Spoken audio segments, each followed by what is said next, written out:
शून्यवादी पाश्चात्यादेशतारिणी। जय श्री कृष्ण चैतन्य प्रभु नित्यानंद।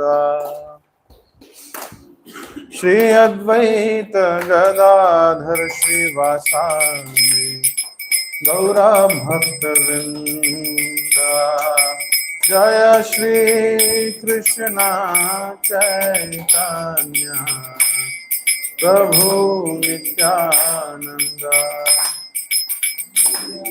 श्री अद्वैत गदाधर श्रीवासादि गौरा भक्तवृंद। हरे कृष्णा कृष्ण कृष्ण हरे हरे, हरे राम राम राम हरे हरे, हरे कृष्ण कृष्ण कृष्ण हरे हरे, हरे राम राम राम हरे हरे, हरे Krishna louder, Krishna Krishna Hare, you can clap your hands, हरे राम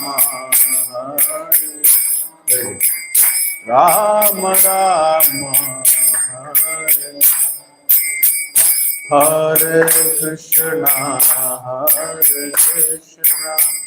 कृष्ण कृष्ण हरे हरे, हरे राम राम राम हरे हरे, हरे कृष्णा कृष्णा कृष्णा हरे हरे, हरे राम राम राम हरे हरे, हरे कृष्णा कृष्णा कृष्णा हरे हरे, हरे राम राम राम हरे, हरे कृष्णा कृष्णा कृष्णा हरे हरे, हरे राम राम राम हरे। जय राधा माधव कुंज बिहारी, गोपीजन वल्लभ गिरिवरधारी। जय राधा माधव कुंज बिहारी,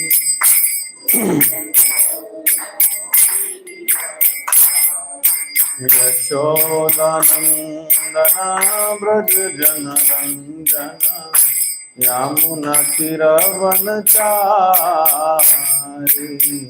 यशोदानंदन ब्रज जनरंजना, यमुना तीरवनचारी। हरे कृष्णा कृष्णा कृष्णा हरे हरे, हरे राम राम राम हरे हरे, हरे कृष्णा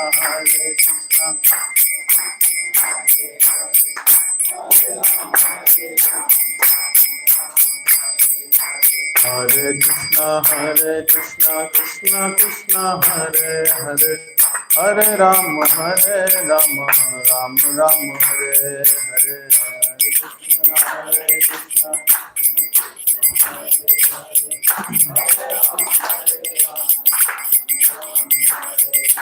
हरे कृष्णा हरे कृष्णा कृष्णा कृष्णा हरे हरे, हरे राम राम हरे हरे, हरे कृष्णा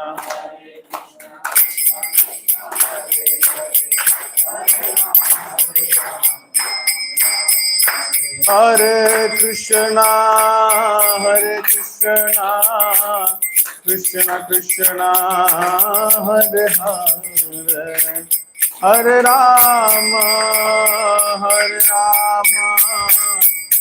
राम राम हरे हरे, हरे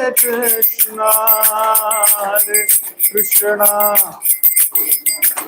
Hare Hare, Hare Rama, Hare Rama, Rama Rama, Hare Hare.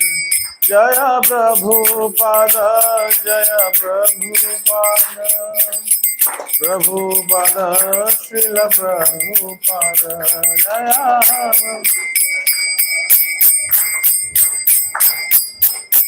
Prabhupada, Srila Prabhupada, Jaya Jaya Prabhupada, Prabhupada, Prabhupada, Jaya Srila Prabhupada, Jaya Jaya Prabhupada, Prabhupada, Prabhupada, Jaya Srila Prabhupada. युग धर्म हरिनाम संकीर्तन यज्ञ की जय। श्रीमद् भगवद गीता की जय। श्रील प्रभुपाद की जय। Can we switch off this? So welcome back to this. Which session is this? Third or fourth? Fourth session. We are moving very fast actually. Not the fan though. Yeah. Fan also you can switch off. The fan makes a lot of noise.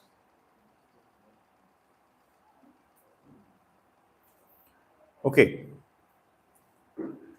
So before we go to today's discussion, can we quickly revise few points which we learned in the previous session? Yes, come as close as possible. That makes a more interactive setup. Don't become a backbencher. Those who are in backbench, no problem. Yes. Can we quickly revise few points which we discussed in the previous session?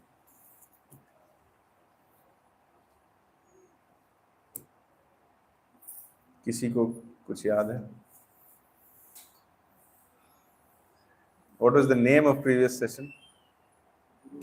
Do I need a guide? Now from that you derive what all you learned. In general also you can speak. So let me ask you some questions. Do we need a guide? Yes. Yes, okay. What are the symptoms of a guide? What are the symptoms of a guru? So that control on senses. Yes.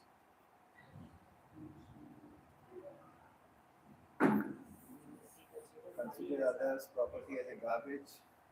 Yes, you're mixing two definitions. Yeah.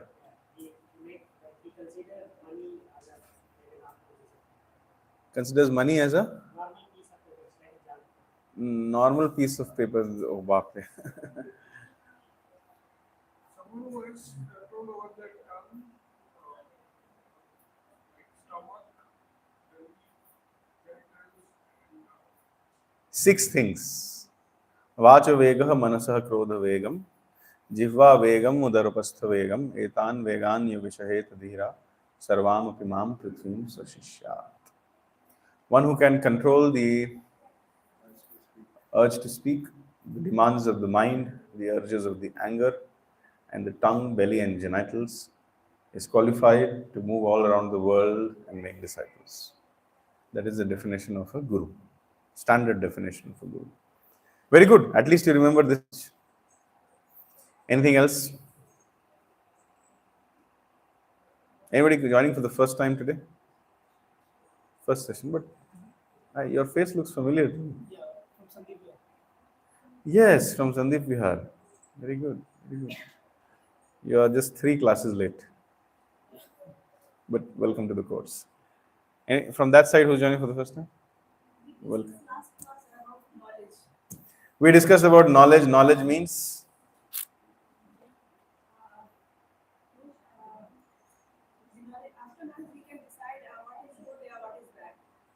okay. We'll be able to understand what is good and what is bad. Very good. What are the symptoms of knowledge? Okay, let me show you the entire PPT. Condition is very bad in Kali Yuga. In 1 week,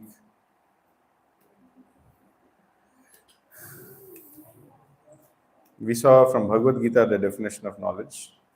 Vidya Vinaya Sampanne Brahmane Gavihastini Shunichaiva Shvapakecha Panditaha Samadarshina. One of the symptoms of knowledge is that he sees, the man of knowledge sees everybody on a spiritual platform. Okay? And then we saw that knowledge and intelligence in itself is not sufficient. Even men of knowledge, they fall down and make some mistakes. Even great Arjuna needed a guide. One of the obstacles in accepting a guide is that our attitude, the false ego, doesn't let us accept a guide. And those who are bold enough to say that, yes, I'm not perfect. Yes, I can make mistakes. Yes, I need help. They are very brave people and they get the right help, provided they have approached the right person. And after that, we saw the process of knowledge is to approach a spiritual master. Tadavidhi pranipatena pariprashnena sevaya upadekshanti te jnanam jnaninas tattva darshana. One has to approach a spiritual master, render service to him, surrender to him, and then ask questions submissively. As a result of favorable service and right inquisitive nature, the Bhagavad Gita does not encourage blind following or arrogant questioning. Bhagavad Gita says, don't follow someone blindly, first test them. A disciple has the right to test a guru before surrendering to him. Similarly, a guru also will test you before accepting you. So this is the process of knowledge. Knowledge doesn't come just by chalk and talk process or just by reading some books or going to college. No, knowledge means that which takes you out from the cycle of birth and death. And that knowledge comes when you please your spiritual master. You cannot just keep going from one ISKCON temple to another ISKCON temple, asking questions and attending classes, thinking that you are getting knowledge. No. You have to stick to one temple. Pick up the broom there, start cleaning the temple. Do some seva there. The teacher who is there, you have to try to talk to them. Try to understand what are his services, his or her services. Assist them in the seva. And when they start thinking, okay, this person is going out of his way to help me in my service to my guru, when they start thinking like that, then you will get knowledge. So knowledge, the secret of knowledge is the pleasure of the spiritual master. Then we saw various kinds of gurus, understood what is real guru. Symptoms of a guru are that he is tolerant, merciful, friendly to all living entities. The guru should come in parampara. No one can describe or tell themselves to be a guru. Just like that, they should be in disciplic succession. And then we saw a description of Prabhupada. And then did we all conclude that Prabhupada is the bona fide acharya or the bona fide teacher for all of us? Did we conclude that? And then we saw what is the great work which he did. And in that way, we concluded the session. Now, did you all those who attended the last session, are you able to recollect whatever you heard? Very good. Now, today's session, I thought, let me teach you, I told you the process of knowledge. The process of knowledge is to approach an acharya like Prabhupada, and then read his books, hear his lectures. But I am sure this is Kali Yuga. If I just say it in the class, you should do this, nobody will do this. Unless and until we sit with you and do it, it is not possible. So today's session, I decided that we'll sit together and we will hear a short lecture of Prabhupada in order to understand how to hear and what is the process of hearing. So that you also get an idea that this is the way in which it should be done. So the title for today's session is The Science of God. What is the title? It is a lecture by His Divine Grace, A.C. BhaktiVedanta Swami Prabhupada. Have all of you brought your notebooks and pen? Whenever you go to any college or university, you go with some books, right? Please take note that all ISKCON temples are educational institutions. This is not a place where we simply keep ringing the bell whole day. Of course, we do that also. We have very high standard of deity worship here. But more important than deity worship, it is a place where we teach the Vedic culture to the people. The main reason why all the big temples of India are now closed, or rather nobody goes there, because nobody was preaching the science of God there. Even when you go to the West, you'll see big churches almost empty. Nobody goes there because the preaching is not happening. So ISKCON means it's an educational institution where we teach the science of God, where we teach the Vedic culture, where we ask questions and make. We have a syllabus. We are calling this as not as something, we call this as Gita course. So whenever you are attending a course, please make sure you bring pen, notebook. And the prescribed book for this course is the Bhagavad Gita as it is, which is kept in our bookshop. Just like in any course or any school or university, it is mandatory for you to buy books before starting your class. Can you study without your books? Similarly, here also, if you do not, can you say that, me and my friend will share the books? Can you say that? No, you need your own. So we should have our own copy of Bhagavad Gita, and we should have our own notebooks and pens. Today you can take notes in your mobile. And please bring my mobile from inside also. I also don't have, but I'm a teacher, I don't need to get it. So we all will listen for the next half an hour, take some nice notes, and after half an hour, we will discuss it for another half an hour. And for a change, the class will end early today, so that you can go and do something else also. Because I have to also go for another appointment. Okay, so we'll start this lecture. Prabhuji, can you just take the recording towards the television? Just see that it is visible.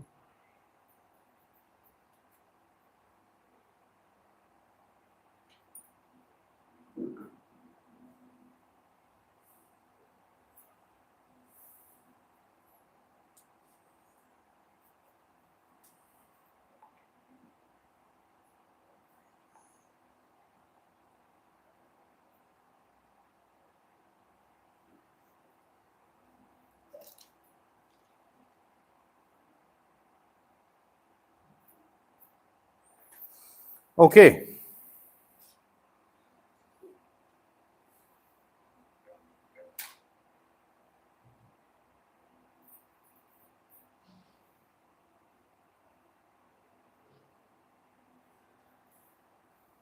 You're able to see the screen?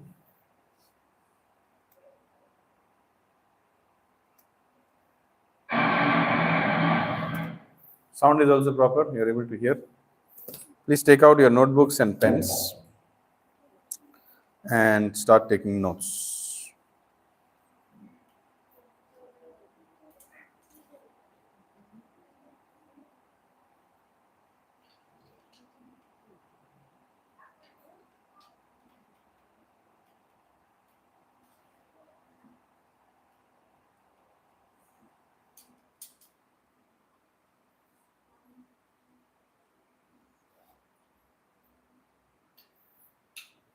Okay.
Hallowed be thy name,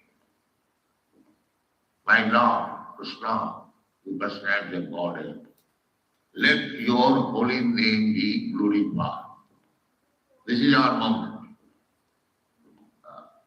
It is not a sectarian, it is very scientific moment. Scientific moment because at the present moment we are all godless, forgotten what is God and what to speak of His name. They do not believe in God and what to speak of His name, fame, His place, His activities, His form, His quality. How we can know? There is no educational system about the science of God. This movement, Krishna consciousness movement, is teaching the science of God. God is absolute.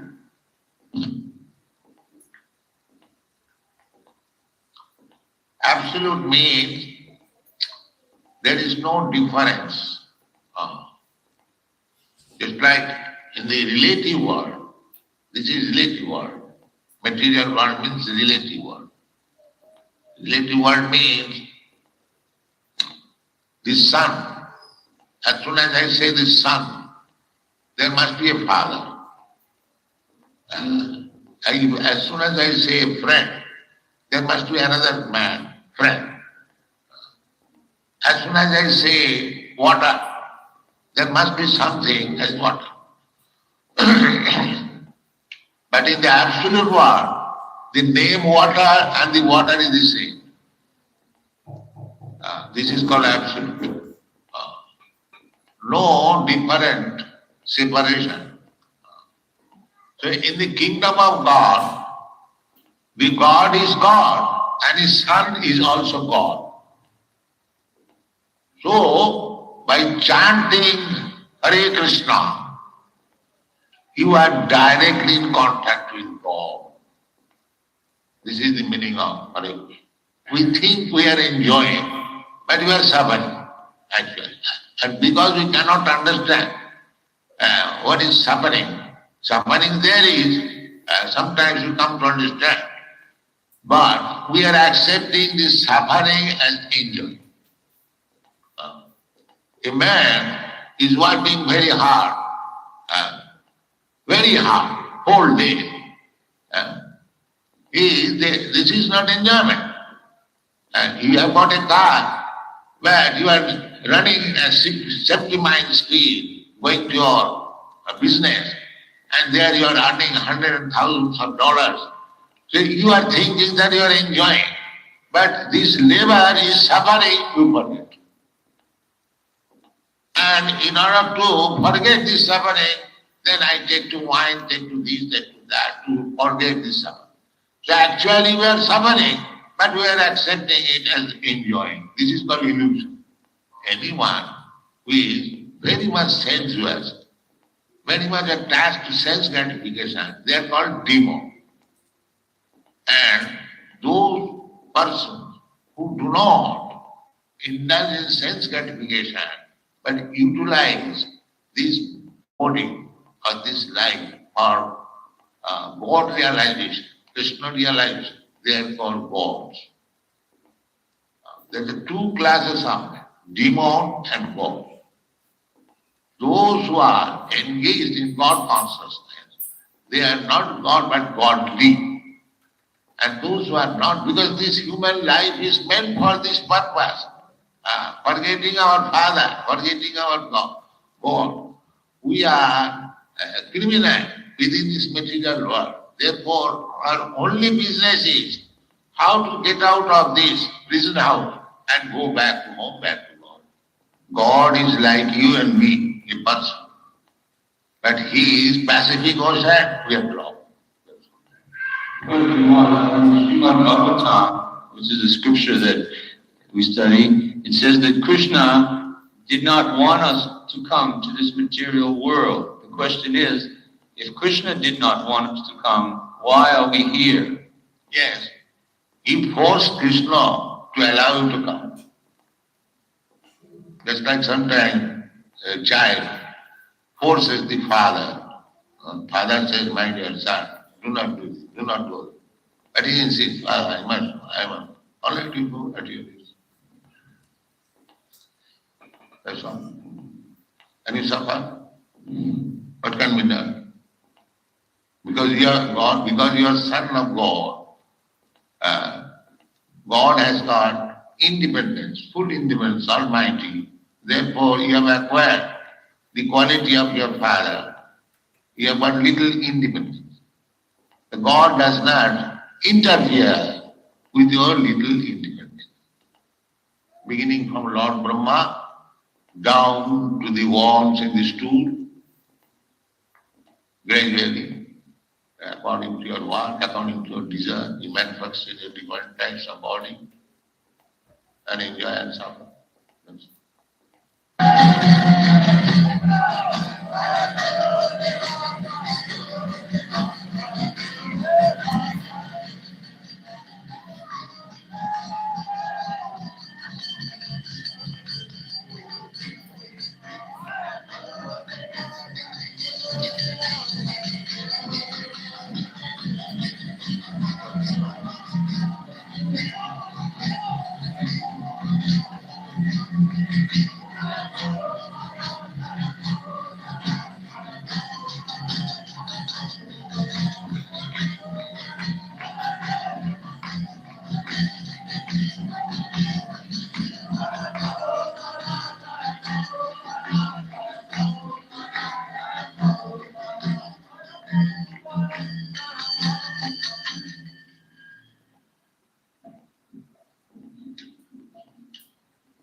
In their main senses, we cannot understand what is Krishna or God, His name, His form, His attributes, His pastimes.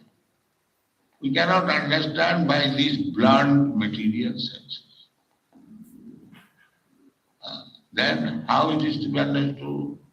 After all, this human life is meant for understanding God. That is the only business of human life.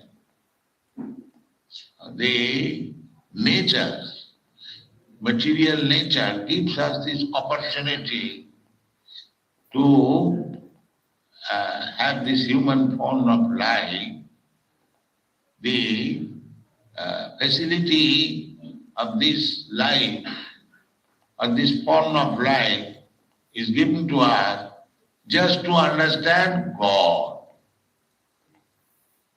Other forms of life, cats and dogs, trees, and so many other things. There are 8,400,000 forms of life.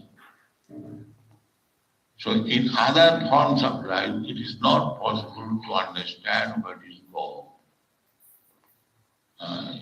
If we call all the dogs of your country and come here, we shall talk about God. No, there is no possibility of understanding. But in the human form of life, there is possibility. Doesn't matter whether it is in India or America or Australia, any human being, if he tries and if he reads the scriptures, never mind Bible, Bhagavad Gita, Bhagavad, then he will understand God. The beginning of the Srimad Bhagavatam, Janmadasya Jata, absolute truth is that from whom everything has come into existence. Now, what is the nature of the absolute truth? Everything means there are two things, matter and spirit. Two things. Just like this table is matter. And we, living entities, we are spirit soul. This material body is my covering, just like dress. Every one of us is dressed, covered by some kind of dress. Similarly, all living beings, they are dressed by the material cover. So we, the spirit soul, part and parcel of God, at the present moment, we are covered by two kinds of dress. The subtle dress, mind, intelligence, and ego, and the gross covering. Subtle means we know there is this thing, but we cannot see. Just like you know I have got mind, I know you have got mind, but I don't see your mind, you don't see mine. I know you have got intelligence, you know I have got intelligence, but we don't see what is that intelligence. Simply identification, I am this consciousness, that also you have got consciousness, I have got consciousness, but we don't see. So things which are not visible to this material eye, that is called subtle. And spirit soul is still subtle. So, human life is meant for understanding that spirit soul and the supreme soul. In Krishna consciousness, the process is to get beyond the disease of material existence. Yes. The first part of his question, how to do this. The second part of his question, what is the end result after taking the process? The process is to transfer yourself from material energy to spiritual energy. We are under energy. The God has got two energies, material energy and spiritual energy. We are also energy. We are marginal energy.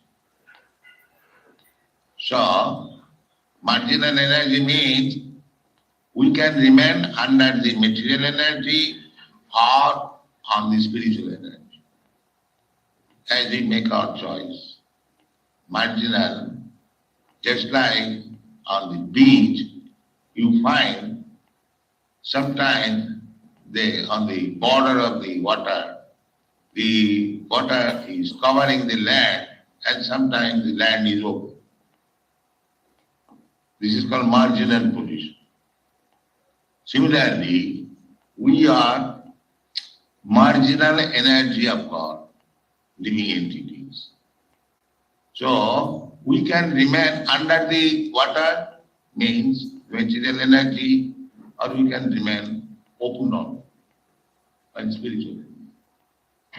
What is our view of Lord Jesus Christ? Jesus Christ, Lord Jesus Christ, he is Son of God, the best Son of God.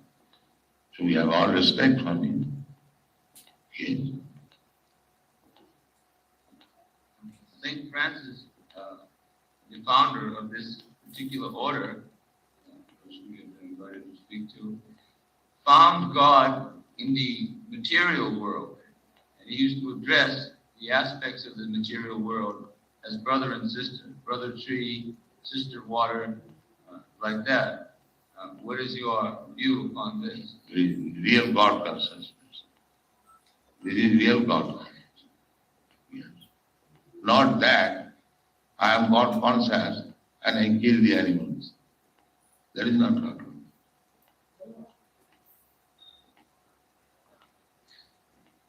To accept the trees, plants, lower animals, insignificant ants, as brother. Samas sarveshu buddhi. So, this is explained in Bhagavad Gita. Brahma bhuta prasannatma nasochati natahati samas sarveshu buddhi. So, sama means equal. To all living entities. To see the spirit soul, anyone, it doesn't matter. Either he is man, or cat, or dog, or tree, or ant, or insect, or big man. They are all parts and parcel of God. They are simply dressed differently. One has got the dress of tree, one has got the dress of king, one has got the insect. That is also explained in the Bhagavad Gita. Pandita Samadarshana. One who is Pandit, learned, his and is equal. So, if St. Francis was thinking like that, there is higher standard of spiritual understanding.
You turn back, Prabhupada? Yeah.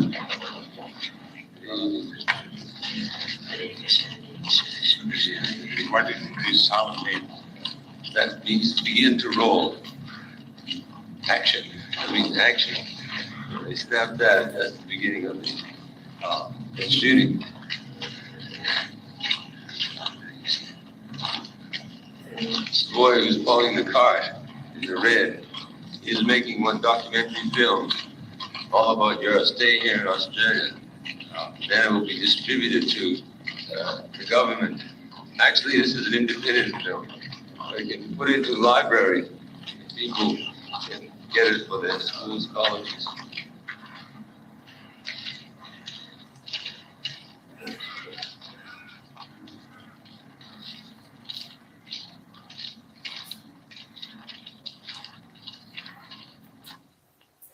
To understand Krishna is very difficult job. Krishna has personally said in the Bhagavad Gita, Manusyanam sahasreshu kaschit jatati siddhaya. Out of many, many millions of persons, not only at this age, in the past also, Manusyanam sahasreshu, out of many millions of persons, kaschit jatati siddhaya, one is trying to become perfect. Generally, they have no knowledge what is perfection. Perfection they do not know. Perfection means to stop this process of birth, death, old age and disease. That is called perfection. Everyone is trying to be perfect, but they do not know what is perfection. Perfection means this, that when you are free from these four imperfections, what is that? Birth, death, old age and disease. Everyone, nobody wants to die, but there is forcefully, you must die. That is imperfect. But these rascals they do not know. They think that we must die. But no. Because you are eternal. You are not meant for death. But nature is forcing him. Must die.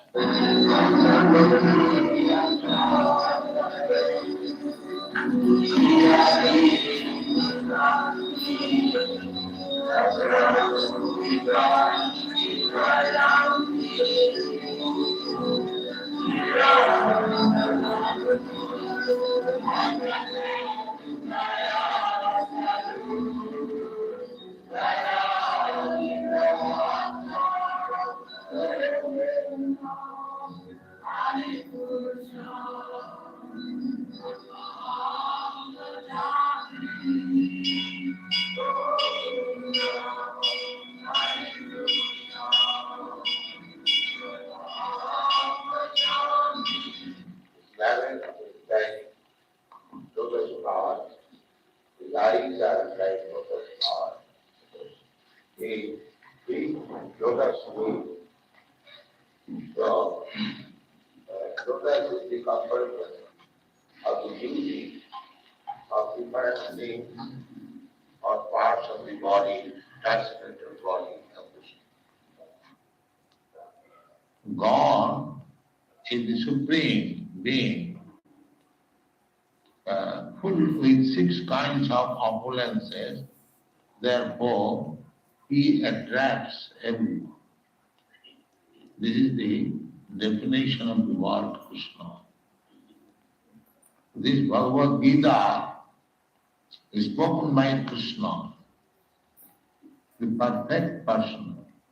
The pains and pleasure on account of this material body we have to feel. But we come to the spiritual platform, that is understanding of the soul, then in any condition we shall be happy. One question? Yeah. Yes, sir. Do you consider your movements the major form of enlightenment emanating from the United States today? Your movement, what order of priority has your movement in the White House Psychological Warfare Department? We'll also be coming along for our July 4 demonstration again this year to try and put up and divert people away from taking up real political issues concerned with Australian All right, we can answer one at a time. I can answer them for you, but our movement is not coming from the United States. If you have some paranoid stigma about everything coming from the United States, well, that's your hang-up, not mine. Second of all, our spiritual master, he came to the United States to start this Krishna consciousness movement because he got a free ticket on the boat to go there, and because it was the mercy of this one lady who gave him the free ticket on the boat, he came to America on the orders of his spiritual master. This is the reason he came to America, to start Krishna consciousness.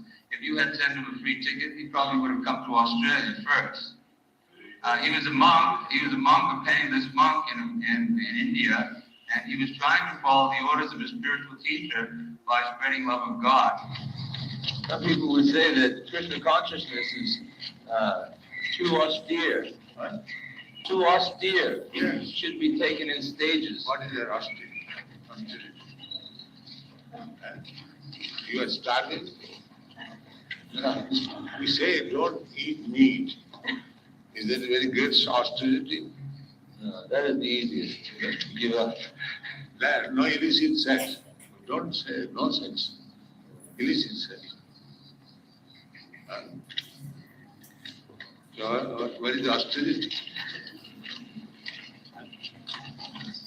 Devotees, they must rise early in the morning. Yes. Take cold bath. That is healthy. Because early to rise, early to bed, early to rise makes a man healthy and wise. That's fine.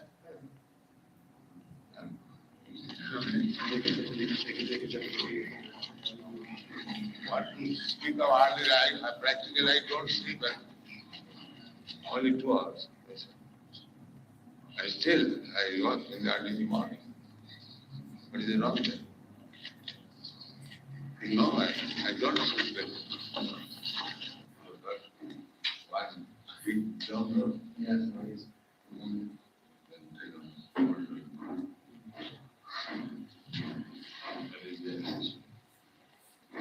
Just sweater. This is your sweater and hat.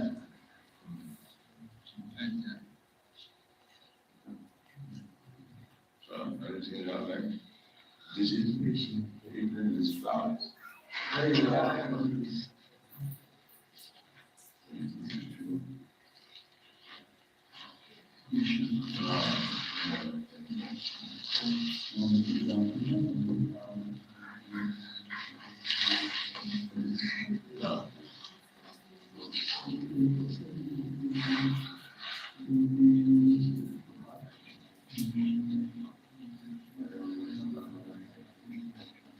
can distribute this rascal. Yes.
So this was a very, very short, brief, one of the video lectures.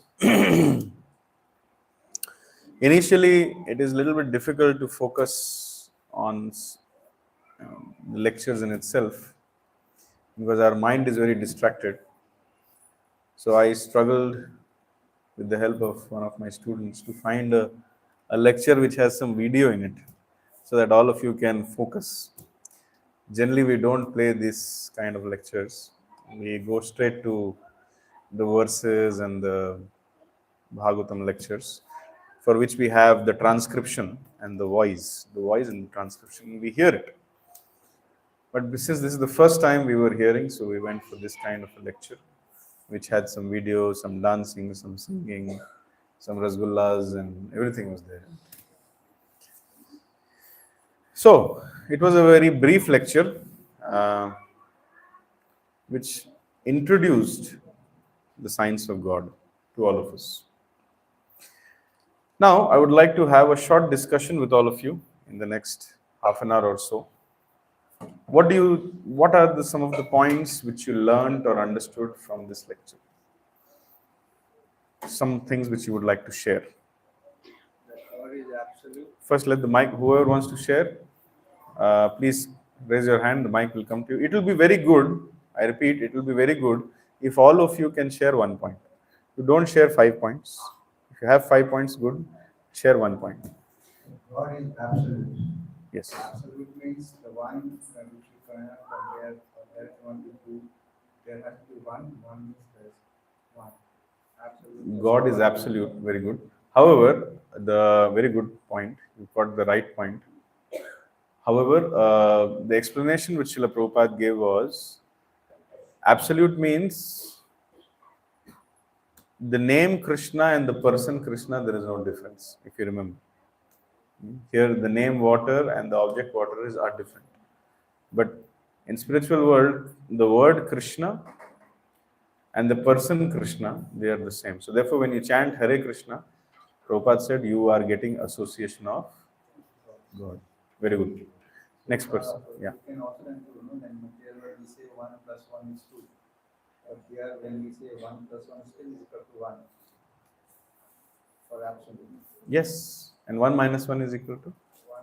How? As per the spiritual world, there is no difference. So absolute. Explain how. There is no addition or division or increase. It has to be at 1, that is 1. Okay. No So conversion. their explanation is there in Ishopanishad. The invocation mantra of Ishopanishad is Om Purnamadam Purnamidam Purnat Purnamudachyate Purnasya Purnamadaya Purnameva Vashishyate. So the invocation mantra of Ishopanishad says Om Purnamadam. The spiritual world is absolute and complete. Or rather, let's say God is absolute and complete.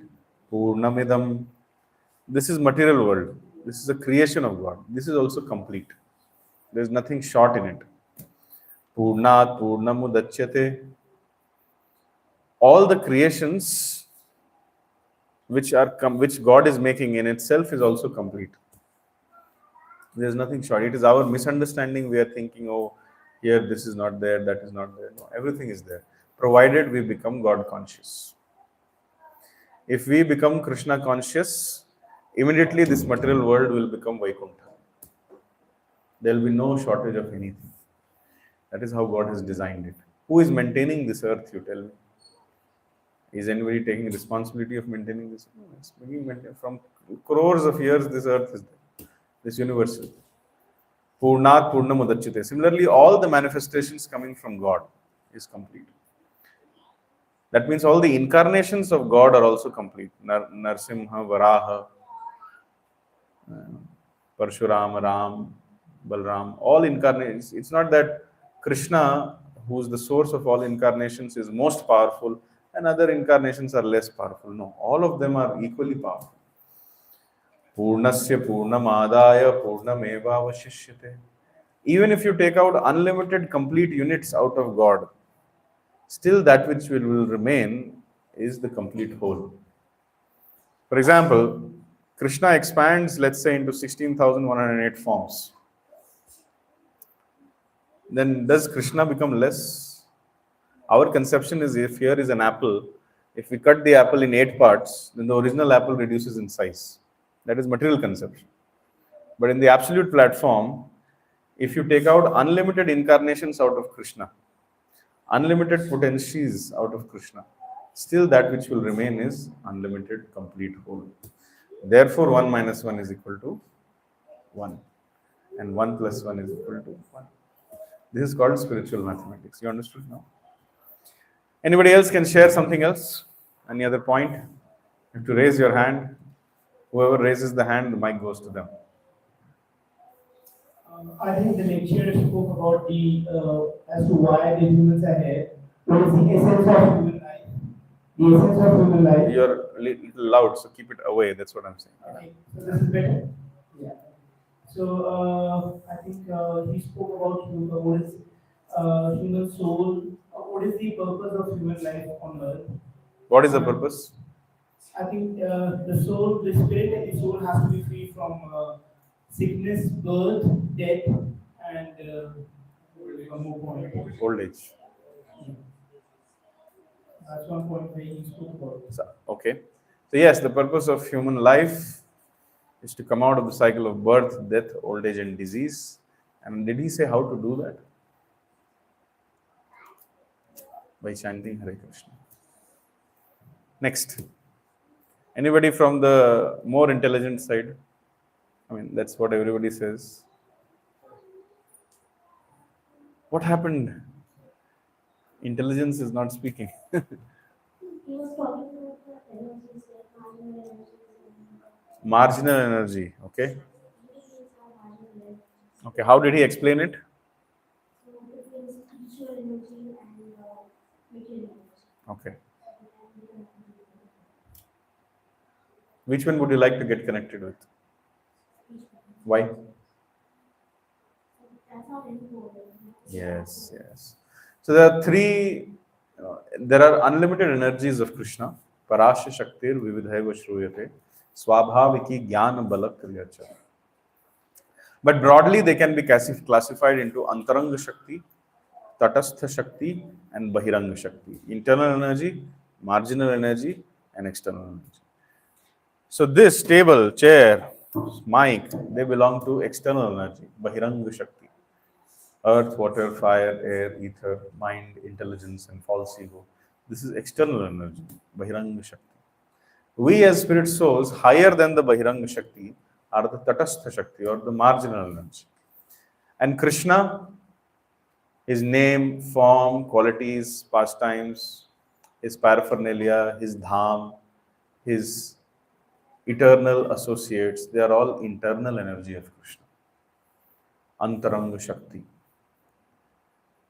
SrilaPrabhupad gave the example of a sea beach. Do you remember?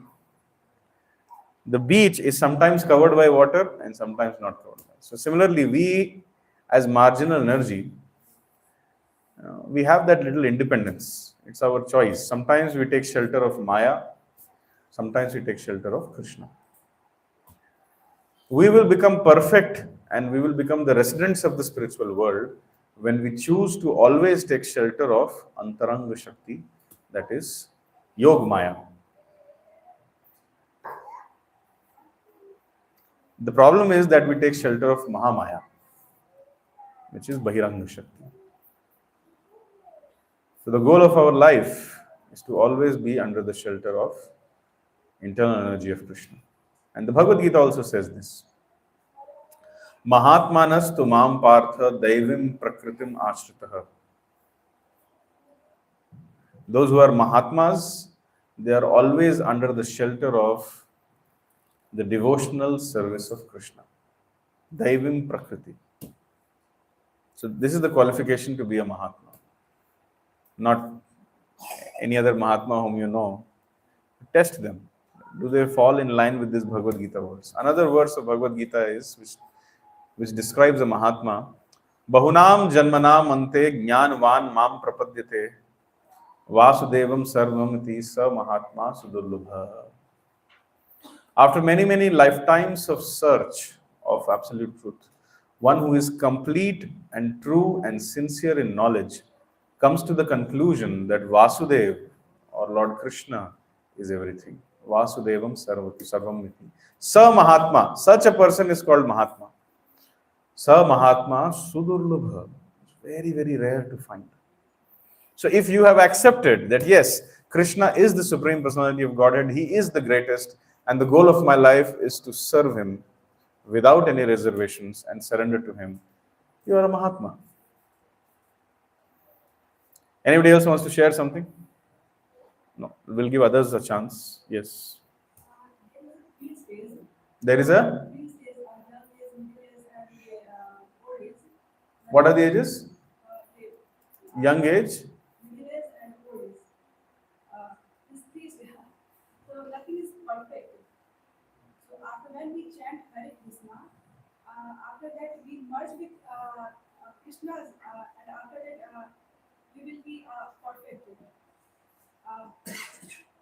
Very dangerous and very bhadkau philosophy you have spoken. Merging with Krishna is Mayavad. This we have never taught. When we chant Hare Krishna. Correct. When you chant Hare Krishna, where the word merging came in the whole lecture. Merging is Mayavad. No ISKCON temple will teach Mayavad. Disclaimer. When we chant after that, without Correct. Even after chanting, you will never merge with Krishna. The Bhagavad Gita, chapter 1, Krishna says, chapter 2, "Oh my dear Arjuna, see all these men, soldiers, and kings who are standing here at the battlefield. There was never a time when they did not exist. They are existing now, and they shall continue to exist in future." That means the individuality of a spirit soul is always preserved. Your statement is something similar to this statement. That I'm sitting here, I'm seeing a green tree with green guavas, and a green parrot flied in that tree, and after that I could not see the parrot because of camouflage. So that does not mean that the parrot merged with the tree and became a tree. The parrot will always retain its individual identity. So when we chant Hare Krishna, we will transfer ourselves from the material energy to spiritual energy. That is the statement which you are trying to say, which Prabhupada said. However, that means that we will regain our original spiritual individual identity, go back to the spiritual world and start serving Krishna. That is what it means. Merging is, I hate this merging philosophy. I got your point. You're not trying to say merging, but due to the common usage of the word, you're using it. But what is wrong? Merge word is wrong, yeah. Merge word is never. Even when you eat rice and dal, no, take it separately and eat. Don't merge. In ISKCON, we don't put dal on rice, we put it on side. Even one of the acharyas, Madhvacharya, he sits like this. To say that you are Jivatma and he is Bhagwan. Both of you can never become one. You will always remain servant and he will always remain master. Madhvacharya.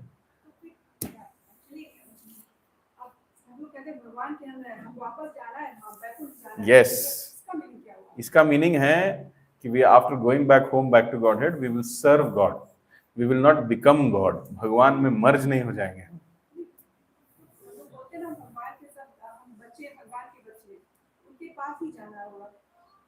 तो merging word का प्रयोग क्यों किया आपने? आप भगवान में विलीन नहीं हो रहे हैं. Merge मतलब विलीन हो जाना. You are not vileaning yourself in Bhagwan. You are going and serving Bhagwan. You are individually existing in the Bhagavad Dham. This merging philosophy is the Brahma Jyoti philosophy, where you say that you merge in the Brahma Jyoti and then you lose your individual existence and you also become God. So therefore you are God, I am God, everyone is God. I hate that philosophy. I hate it because it does not let anyone do bhakti. Philosophy, the Mayavad philosophy, which says you are God, you have forgotten that you are God. If you try hard, you can become God. There's a lecture, how to realize that you are God in 40 minutes. Some so-called Mahatma has given. According to Bhagavad Gita, that is improper philosophy. And anyone who follows this philosophy will never do bhakti. They will start thinking, I am God. Go back means just when you will go back to your home. So similarly, your original home is Golok Vrindavan. Go back home, back to Godhead. In Kannada, how many of you know Kannada? There is a statement. Allidu nammane illi. Allidu nammane illi bande summane. That my real house is there. Here I have come just to waste time. Correct, no? Sumne. Allidu nammane illi bande summane. So after this, what you should do? If you have come simply here wasting time, then what you should do? You should go back. Don't waste time. Yes, anybody else? I always thought Matajis were more intelligent, but nobody is sharing any points. Yes. Prabhupada asked you how long study, and that he said that does not mean that I'm asking you to start. He said just to not meditating, no incenses, and those type of things. Yes, so actually Krishna consciousness is a very joyful process. In the Raj Vidya chapter it is said, Raj Vidya Raj Gohyam Pavitram. See, whatever you people are saying, immediately I am giving reference from Bhagavad Gita. Not to show my great scholarship, but to show that how everything which the Acharya says is Veda Vakya. Raj Vidya Raj Guhyam Pavitram Idamuttamam Pratyakshvagamam Dharmyam Susukham Kartum Abhyayam. The whole process of bhakti is very joyful, Susukham. What you are doing? We are saying don't eat meat, fish and eggs. But instead of that, we are giving you so much variety of prasad. ISKCON Govinda's restaurant. You go there, don't go to Govinda's. Come to any ISKCON temple. So much prasad is there. So we are not asking anybody to starve. We are asking just take prasad. Similarly, no meat eating. We are saying don't do gambling. Those who have, how many of you have, but casinos. Casinos is the headquarter of gambling. What happens when you go into a casino? Has anybody gone to a casino? Yes. Kaisa aata hai? Just to get a feel of it. Yeah, only to. I had no desire. Sumne, I just went there. Not to play. But it's not in Karnataka. It's not in Karnataka. Casino is there in other states. Here there is no. He doesn't know. Give him the address. I don't know what No, the star hotels no other. Here gambling happens on the streets. Okay. Everywhere. Gambling is present everywhere. Gambling means, see, meat eating means you cannot be merciful and compassionate. Just for the sake of the sensory perception of your tongue, if you start killing an animal just to eat it, then you cannot call yourself a compassionate or a merciful person. Mercy, compassion, and peace begins from your dining table. If your dining table is not merciful, you cannot say, I am a peace lover. PETA, organization, no. Some people like to love to take photos with dogs, but they eat chicken for lunch. This is hypocrisy. Yeah. SrilaPrabhupad was very nicely explaining to someone that you should not eat meat. He had come with his wife and son and daughter and others. Full family had come. And he was explaining and he was arguing. So Srila Prabhupada was trying to explain that you stop eating, this is nonsense, this is sinful. God has given so much, just like Patram Pushpam Phalam Toyam Yome Bhaktya Prayachati Tadaham Bhakti Uparitam Ashnami Pratyatma. God has given us leaf, flower, fruits and water. Why should we eat all those things? But he was not understanding. So Prabhupada stopped the argument, stopped the conversation and just asked him a question. Why don't you eat your son? Cut him, fry him, eat him. You're ready to eat someone else's son. Why don't you eat your son? And in the eyes of God, how is your son more important than someone else's son? Then that person became silent. Very powerful. Yes, any other points? Okay, I did not complete. Stop. So meat eating is wrong. Gambling, when you start gambling, you cannot be truthful. Gambling means you have to lie. So when you start gambling, and if you don't speak the truth, you cannot practice Krishna consciousness. If you are not merciful, you cannot practice Krishna consciousness. So the 4 pillars of dharma are compassion, truthfulness, cleanliness, and austerity. Tapasya. When these 4 pillars of dharma break, then spiritual life is impossible. So by meat eating, the compassion pillar breaks. By gambling, the truthfulness pillar breaks. Now sometimes we gamble in the share market also. No need to go to casino. Go to share market. Day trading. Put 2 lakhs, get 2.5 lakhs.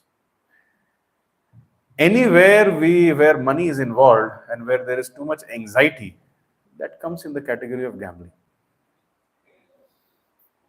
Anywhere where money is involved, be it your office or be it your business, and where there is too much anxiety, then you cannot be focused in life. Anywhere where you have to lie a lot, it's very difficult. So gambling. After that comes cleanliness, not cleanliness. Meat eating, gambling, illicit sex, intoxication.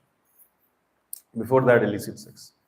Illicit sex means, first of all, one should unite only with their lawfully wedded husband or wife. This whole culture of uniting with someone whom I am not married to, or before marriage or outside marriage, is very, very sinful. Very, very sinful. One should completely give it up. And even within marriage, one should not be like a cat or a dog. Oh, this is my wife. Oh, this is my husband. I'll do whatever I want. No. That is not the Vedic culture. The Vedic culture means, I'm telling what is the Vedic culture. Vedic culture means one has to give up lust, anger, greed, illusion, enviousness, and attachments. That is the Vedic culture. And actually, if you see from the most, see, all of you are adults, so I can speak openly. If you see from the most practical platform, look at a man who's very much entangled in sex life. Can you teach Bhagavad Gita to that man? Because the more you engage in sex life, the more you start thinking, I am this body. You cannot think that I am the spirit soul. So therefore, the aim of life is to give up this sex desire. I have a wife. I will unite with my wife for the purpose of producing a child. And then after that, it has to be regulated. Nand Maharaj and Mother Yashoda had one son. They united only once in their life. Game over, finished. That is the standard of Vedic culture. And even when you want to unite, it should not be a secret. You should go and take permission from your spiritual master that, yes, I want a child. And then you unite with your wife. Before that, there are some Gardan samskaras. The consciousness which the parents have at the time of uniting decides the consciousness of the soul which is getting attracted to the womb. If somebody has a consciousness of a pig while uniting, then a pig will be born, a human pig. So therefore, they used to do Gardan samskaras. They used to have proper consciousness. And they used to invite saintly people, take blessings, give a feast, then take permission from them. And no secret, everybody used to know. Yeah, they are trying to get a child. And as soon as it is confirmed that, yes, the wife has become pregnant, no more sex. Until unless you really want to have another child. So people were honest earlier. They used to have 10 children.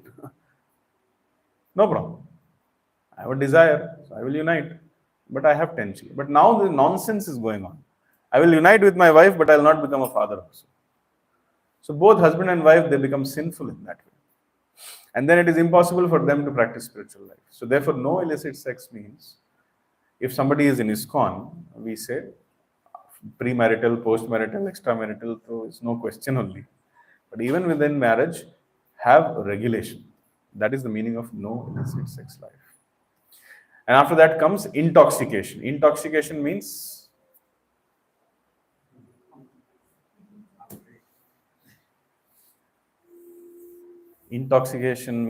drinking liquor. So illicit sex breaks the pillar of cleanliness. Those who are too much lustily agitated all the time, their mind can never be clean. Their heart can never be clean. And Krishna doesn't like a dirty place. He likes a clean place. Similarly, intoxication breaks the pillar of tapasya. If you drink a lot, can you come for Mangalarti at 4:30? Can you chant Hare Krishna? No. You cannot do any tapasya. Tapasya means to give up all kinds of intoxication. And in fact, I have given up tea and coffee also. Because I saw my sister, she used to drink tea every day, 7 a.m. One day she did not get tea at 7 a.m. Her hand was shaking like this. That day, I could understand that yes, tea has some intoxicating element. Without tea, their head starts spinning. Their hand starts shaking. Do you agree with this point? So tea and coffee are also intoxicants, which are addictive, and every addiction is progressive. Therefore, what to speak of liquor? Anything which is an addiction. For children, chocolate is an addiction. Therefore, in ISKCON, we don't serve chocolates. We don't serve tea. We don't serve coffee. We make something herbal we serve sometimes. That too also we don't encourage much. We serve charnamrit, we serve lassi, all those things. So 4 things we have to stop doing. No meat eating, no gambling, no illicit sex, no intoxication. Now Prabhupada is asking, is this austerity? Is this tapasya? Will you die? Look at Durvasa Rishi. He was doing tapasya. Durvasa Rishi means he was taking the juice of the Durva grass, and for thousands of years he only drank that. He did not eat anything. This is called tapasya. Tapasya means you go to Badrik Ashram and with a desire to control your senses, you immerse your whole body up to your neck in -4 degrees centigrade, -20 degrees centigrade water and remain like that for 20 days. That is tapasya. Tapasya means in the middle of July and August when it is so hot, sit and burn fire all around yourself and do something. This is called tapasya. Are we asking you to do all these things? Tapasya means do nirjala fasting for 7 days. Are we asking you? We are just asking you to sing nicely, dance nicely, chant Hare Krishna nicely, and feast nicely. Is this tapasya? This is susukham kartum abhyayam. And don't think that the person who is submerging his body with ice water is greater than you. No. Because he is not doing bhakti. So his tapasya is of low grade. Although his austerity quotient is high, but his tapasya result is low grade.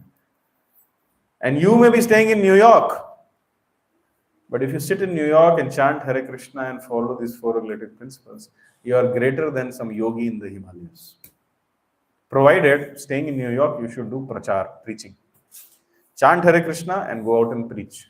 Then you are greater than all the yogis who are sitting only for their spiritual advancement. You are getting spiritually advanced and you are helping others also spiritually advance. You are greater than them. Therefore, Prabhupada said that those who preach, they are greater Mahatmas than the ordinary Mahatmas sitting in the Himalayas. And this is a fact. Krishna has said in the Bhagavad Gita that anyone who preaches the science of Bhagavad Gita, he is most dear to me. Or rather, he says, there is no one more dear to me than the one who preaches the science of devotional service or Bhagavad Gita. So how many of you want to become very dear to Krishna? Please raise your hand. So therefore, you should learn nicely and start preaching. For preaching, you should not wait for 18 years. After learning, I'll preach. No. You read 2 pages, preach from 2 pages. If a question comes from the 3rd page, I will tell tomorrow. That's all. It's out of syllabus for me. So whatever you read, you preach. Any other point? Actually, I wanted to souls get rebirth into different forms, any form inside God, but human is the best. Human life is best to listen God. Very, very good. What is your name? People. Preeti. Very good. Preeti has Preeti with her soul. So, yes, human form of life is one of the intelligent forms of life, or rather the most intelligent forms of life. It is easy to practice bhakti on Bhurloka or Prithvi. If you go to the hellish planetary system, the suffering is so much that you cannot think of Krishna. It's very difficult. And if you go to the heavenly planetary systems, the sense gratification is so much that it's very difficult to think of Krishna. On earth, there is a good balance of happiness and distress, and that too in Bharat Varsha, not Bharat Varsha, whole planet is Bharat Varsha, but Bharat Khanda. The atmosphere is so good, many saintly people are there, it is easy to become God conscious. So, human form of life is meant only, please mark my word, human form of life is meant only for practicing God consciousness. There is no other purpose of human form. Human form of life is not meant for building skyscrapers and doing other things. No. Human form of life is meant to only revive our eternal relationship with God. That is the success of human form of life. Thank you. Very nice point. This format is good. Somebody is saying I'm explaining, or should I just let them explain? Or very good. Any other suggestion, comment? Prabhupada said that 6 kind of opulence are there in Krishna. Let the mic come. Prabhupada said that there are 6 kind of opulences in Krishna. So what is those 6 kind of opulences? Aishwaryasya samagrasya viryasya yashashasya jnana vairagya yoshchaiva sannam bhaga itingana. Actually, there are unlimited opulences in Krishna, but broadly they have been divided into 6 categories. Aishwaryasya. Krishna is the richest. So I'll just give all the opulences. He is the richest.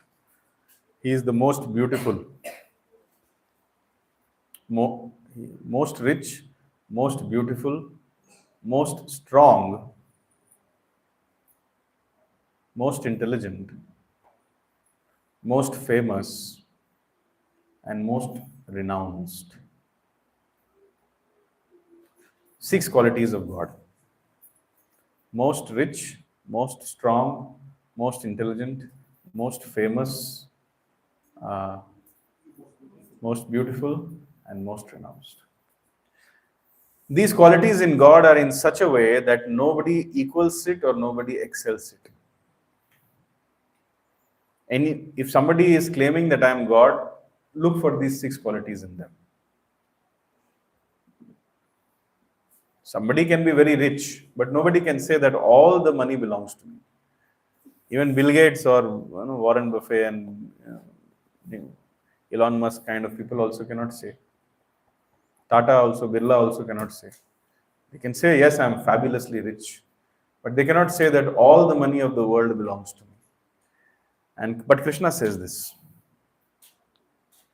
Bhoktaram yajna tapasam sarva lok maheshwaram suhridam sarva bhutanam gyatva mam shantim richyati. He says, Bhoktaram, I am the supreme enjoyer. Basically, we are thinking we are enjoying. But we don't know what is real enjoyment. Real enjoyment is to sit with Krishna, dance with Krishna, eat with Krishna, play with Krishna, serve Krishna. That is real enjoyment.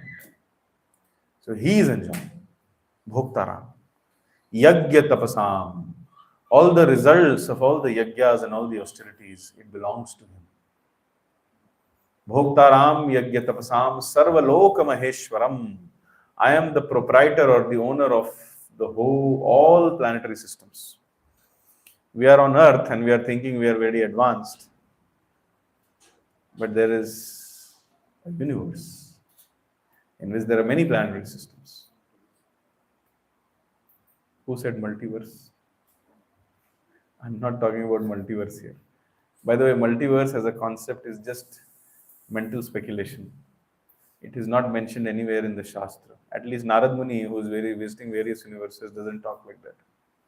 That there is a form of you in various universes. No.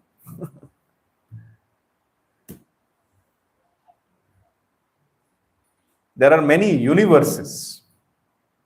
The scripture says unlimited universes are there.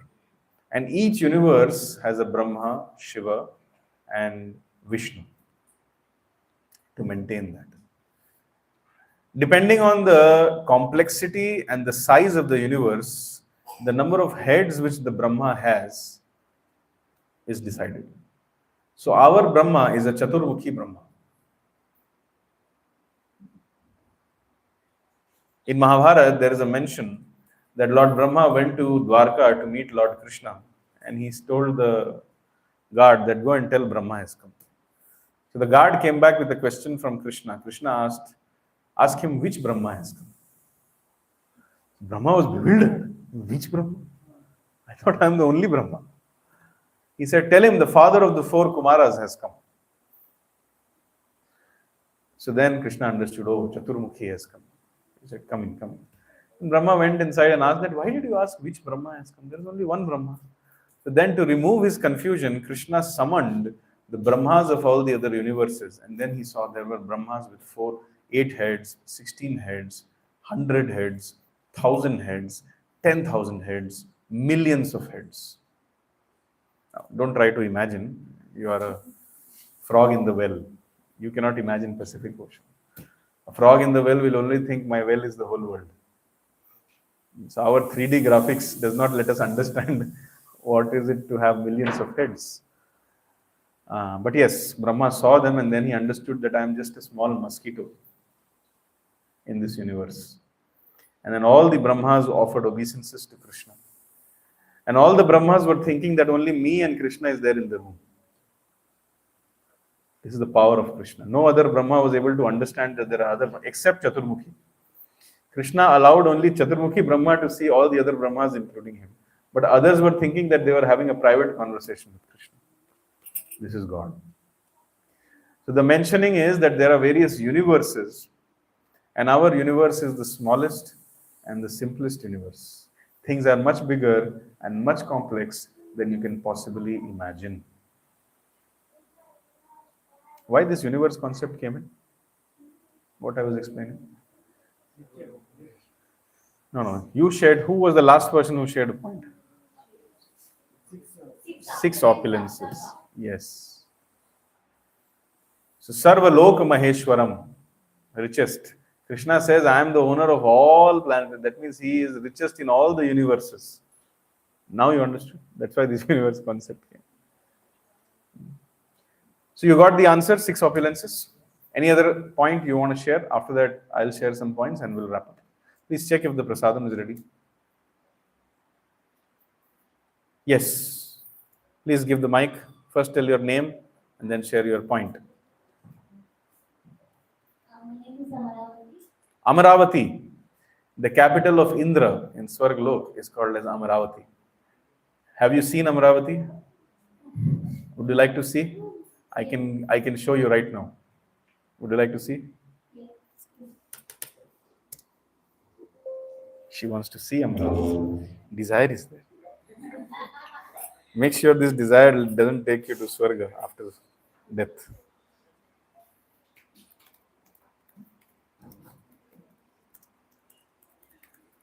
This is not in Gita course syllabus. Okay?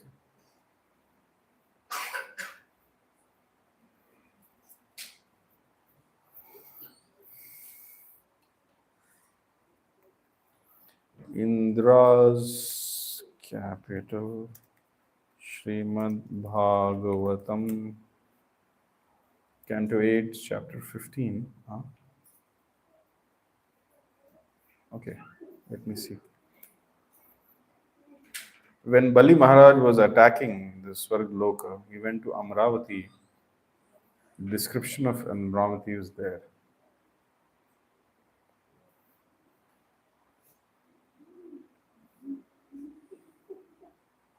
Bali Maharaj conquers the heavenly planetary systems.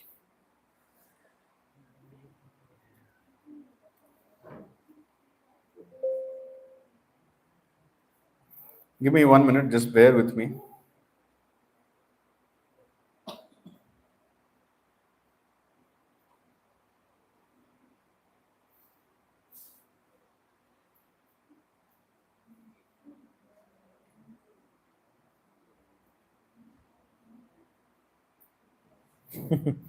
So, disclaimer, this is just for the happiness of Mataji. Don't get attracted to the description of Amaravati. I don't want to show.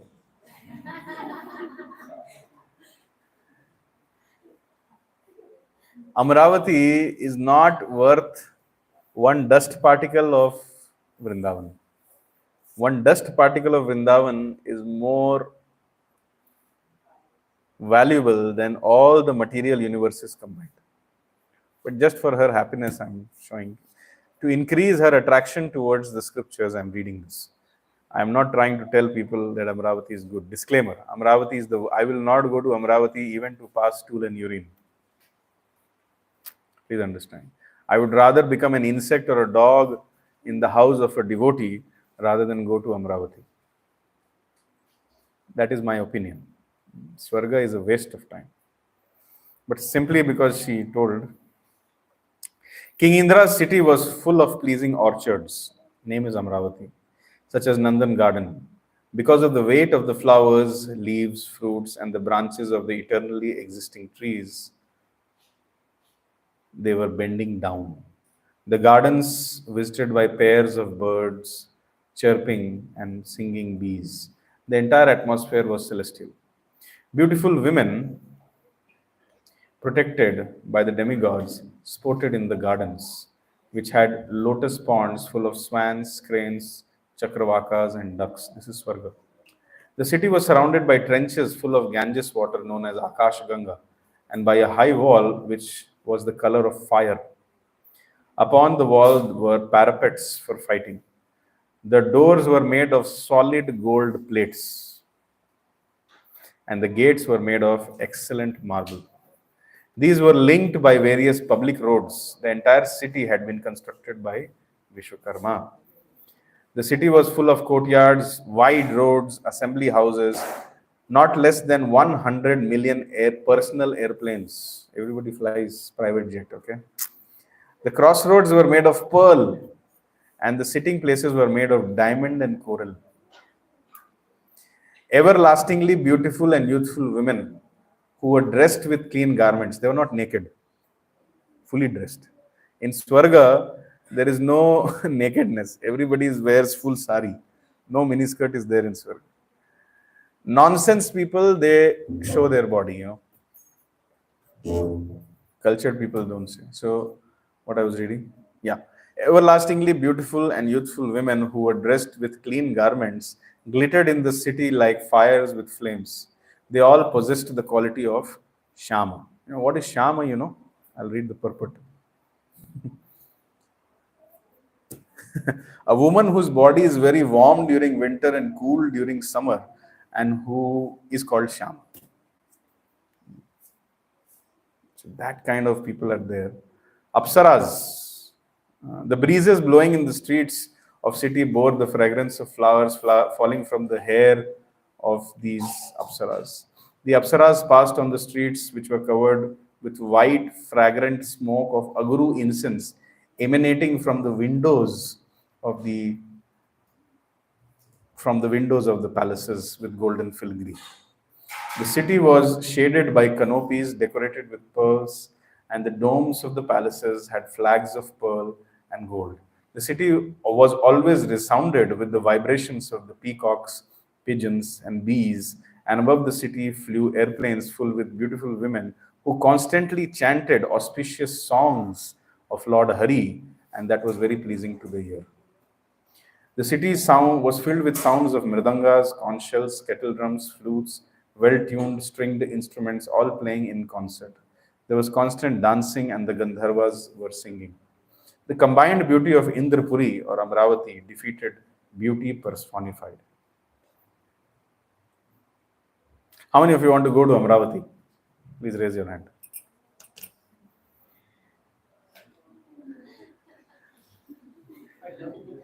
You love to go? फंस जाएंगे वहां पर.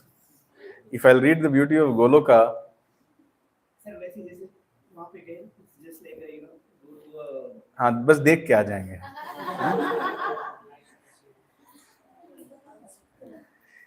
If you think that you can do that, you're a fool. See, it's all about desire. If you have a desire to go to Swarga, Krishna will fulfill it. If you want to become rich, Krishna will make you rich. If you want to go to Swarga, Krishna will make you send. If you want to become famous, you'll become famous. But you'll not get Krishna. Choice is yours. People in Swarga are not very happy. I didn't read the whole chapter. They are also struggling. People of Swarga are not happy. In fact, in this age of Kali Yuga, where Lord Chaitanya's movement is going on and everybody is chanting Hare Krishna, the prediction is that these 10,000 years in Kali Yuga, they are the golden period. With passage of time, 500,000 years from now, the whole world will almost become Satyuga because of this chanting of Hare Krishna. The human history will take note of this point. These 10,000 years, it has been predicted by the acharyas of different sampradayas also, that there will be a steady stream of people going to the spiritual world. And Kali Yuga will be defeated and Satyuga will be prevalent. So in this time, the demigods, they want to take birth on Earth planet. Why? If there is full happiness on Swarga, why they are in line to take birth in Lord Chaitanya's movement, in Prabhupada's movement? Why? Because they, as a demigod, they live for lakhs of years, and after that, they can't go back home back to God. But here, 70 years of lifetime in association with acharyas, you go back home back to God. Don't cultivate these desires. We only want Krishna. We don't want anything else. Okay? Anybody else wants to share something? Oh, you want to share? Yeah. Actually, You want to go to Amravati? so just I want to know, like Prabhuji explained about Krishna's feet and eyes. He's comparing with lotus. Lotus. Prabhupada is saying. Yeah, Prabhupada is saying. Yeah. So how we need to know more about that. Krishna is so beautiful that in order to give explanation, we need some upma, we need some example. Now, the most beautiful thing on earth is lotus. We don't have anything more beautiful than lotus. So we use lotus to give some idea to people that he has eyes like lotus. His navel is like lotus, Padmanabha, Padmanayan, Kamal Lochan. His feet is like lotus. But actually, it is an understatement to say that Krishna's eyes are like lotus. Krishna's eyes are millions of times, billions of times more beautiful than lotus. But we don't have any other comparison what to do. That's why it has been called lotus eyes, or lotus feet, or lotus navel. Krishna is very, very beautiful. If you want to know more about the beauty of Krishna, you should read the Bhagavad Gita at least 2 times, end to end, and then pick up Srimad Bhagavatam, which we have, and start reading. Throughout the Bhagavatam, the description of the various incarnations of Krishna is given. And in the 10th canto, the description of the beauty of Krishna himself is given. So when you will read all that, then you will get some idea. But complete idea only you will get only when you see him. And that will happen when you chant Hare Krishna and go back home, back to God. Of course, you can see Krishna in the material world also. If he wants, he can give you darshan. But we don't want to see from our eyes. One of the points in the lectures was that our senses cannot perceive God. God is Adha Ukshaja. One of the names of God is Adhokshaja.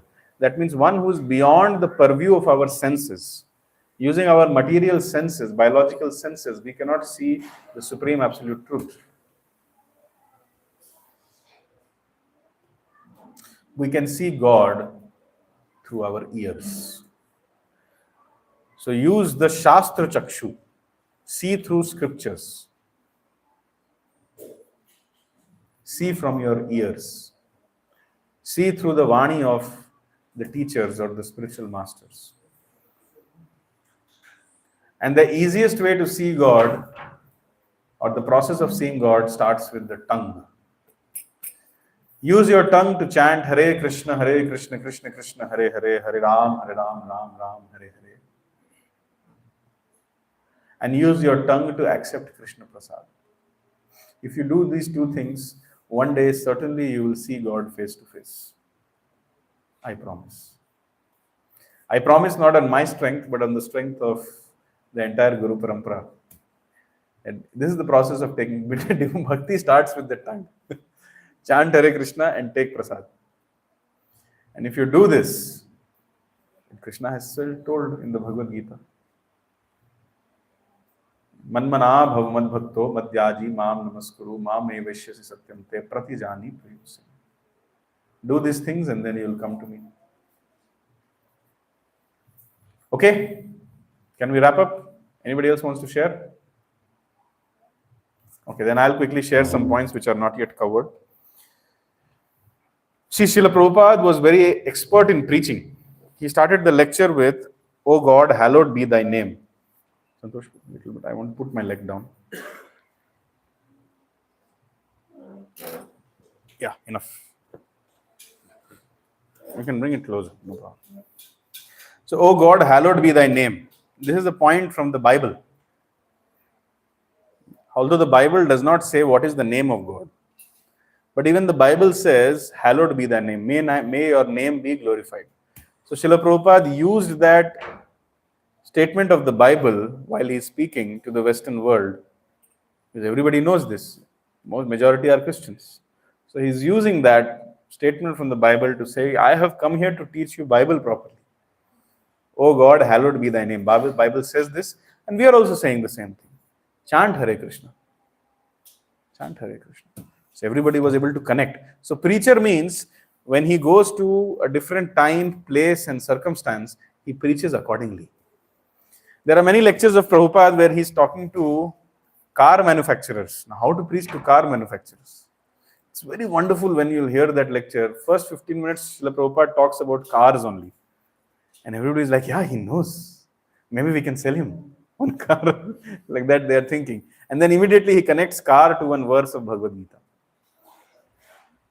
Yantra rudhani mayaya. And then he says, body soul concept. And then he says how people sitting in car, they start thinking that I am this car. But you are not the car, you are the driver of the car. Similarly, this body is like car.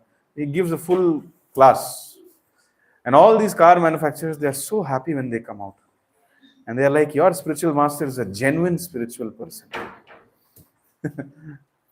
That's how he was an expert. Whomever he used to talk to, immediately he used to connect. That is the Acharya. And then Srila Prabhupada was expressing sadness that no educational institution, there are so many universities, so many departments, but there is no department of soul. There is no department which teaches the science of God. There are departments which teach the science of mathematics or metallurgy or engineering or computers, whatever, physics. But there is no department which teaches the science of God. So he was expressing his dissatisfaction. And then he started talking God is absolute. There's no difference between the name of God and the God himself. He was telling, actually, we are suffering in this material world, but we think we are enjoying. That means we are in illusion. In another lecture, Srila Prabhupada gives the example that if you take a person, catch his hair very tightly so that it's paining, and then you dunk his head in water for 30 seconds, he'll be very difficult to breathe.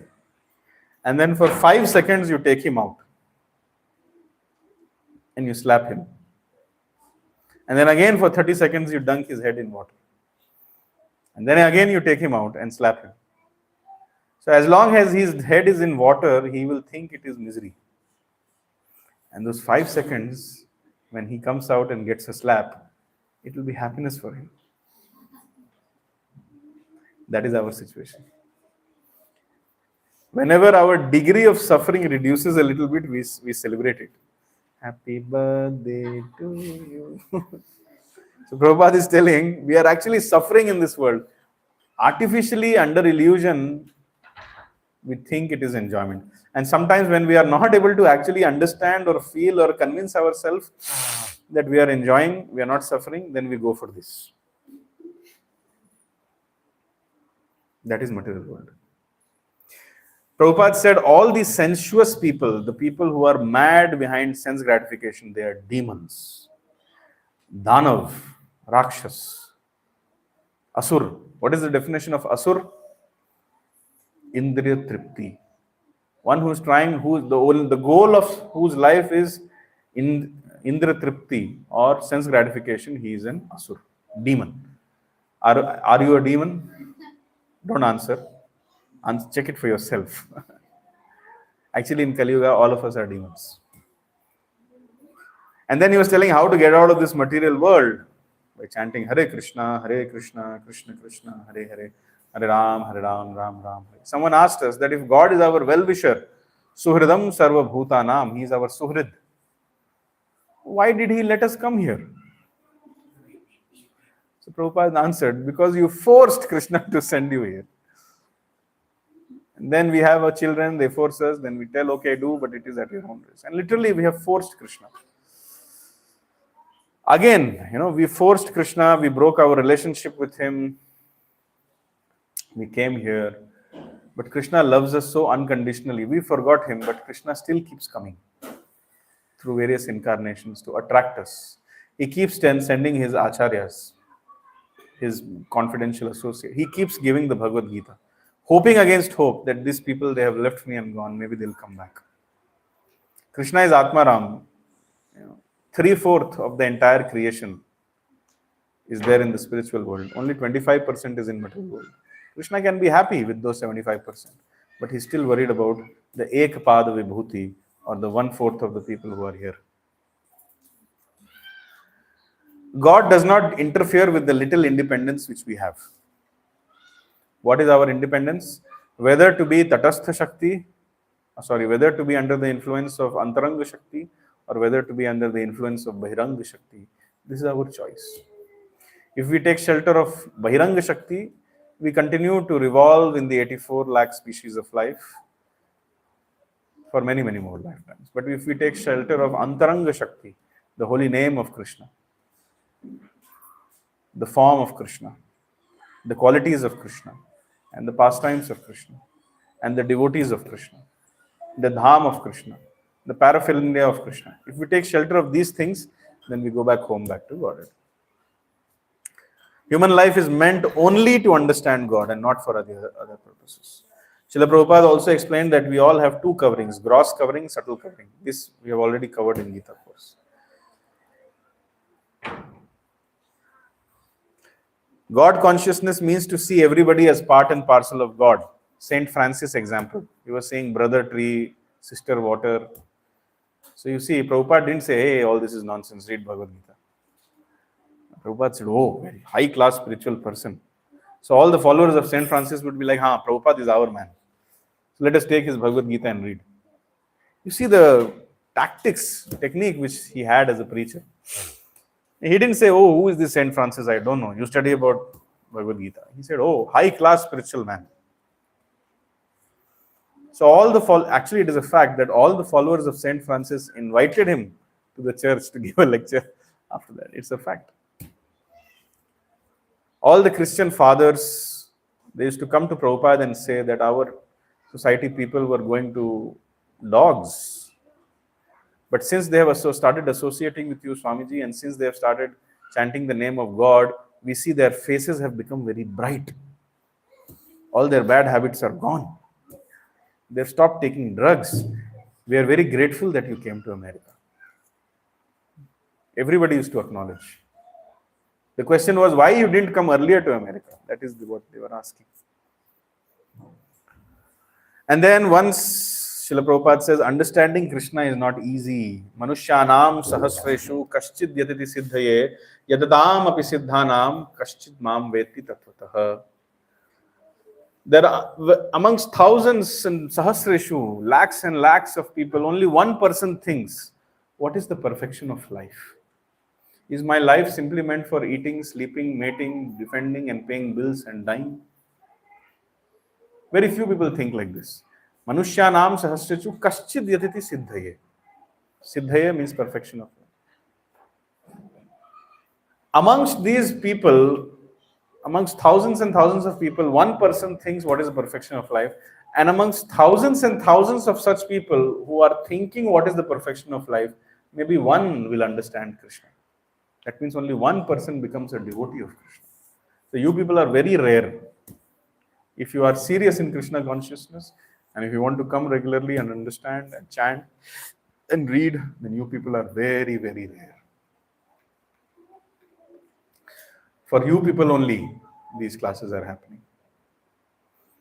However, my Guru Maharaj says that with the advent of Lord Chaitanya, Sri Krishna Chaitanya Mahaprabhu, this ratio has changed.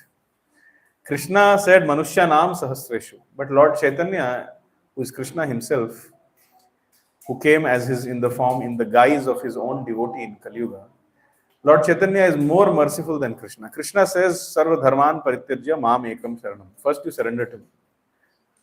But Lord Chaitanya is telling, don't surrender also, just chant. He didn't demand surrender for himself. Lord Chaitanya always told surrender to Krishna. But Lord Chaitanya did not demand surrender.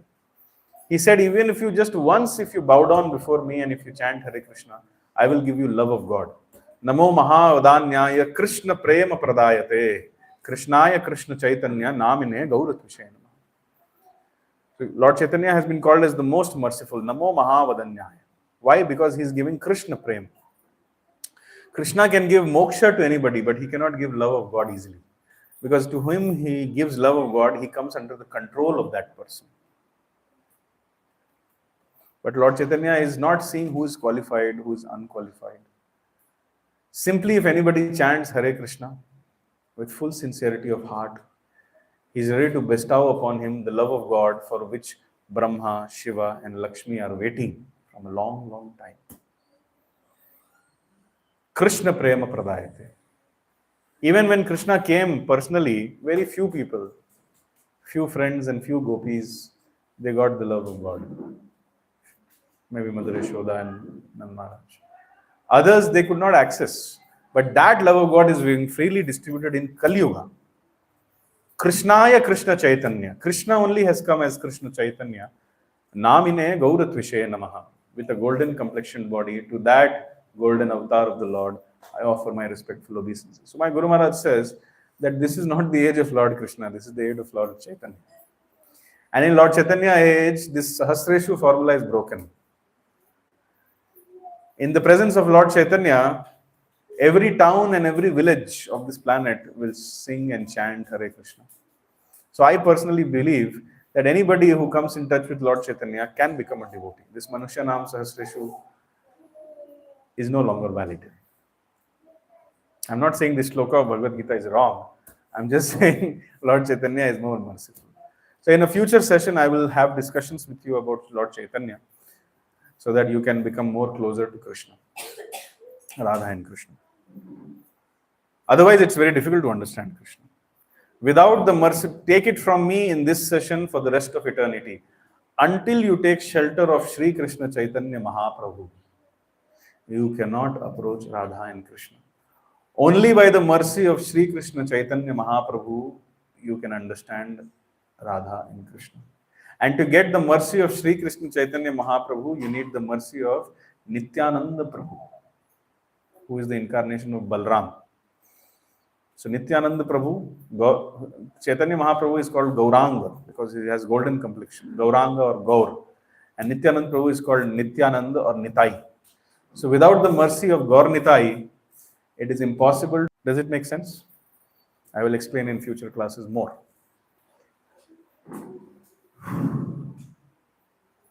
Other things I have covered. God's body is like lotus, 6 opulences of God and the austerity. So with that, we conclude today's session. Thank you very much. Hare Krishna, Krishna Krishna, Hare Hare, Hare Rama, Hare Rama. So I have to rush around 22 kilometers.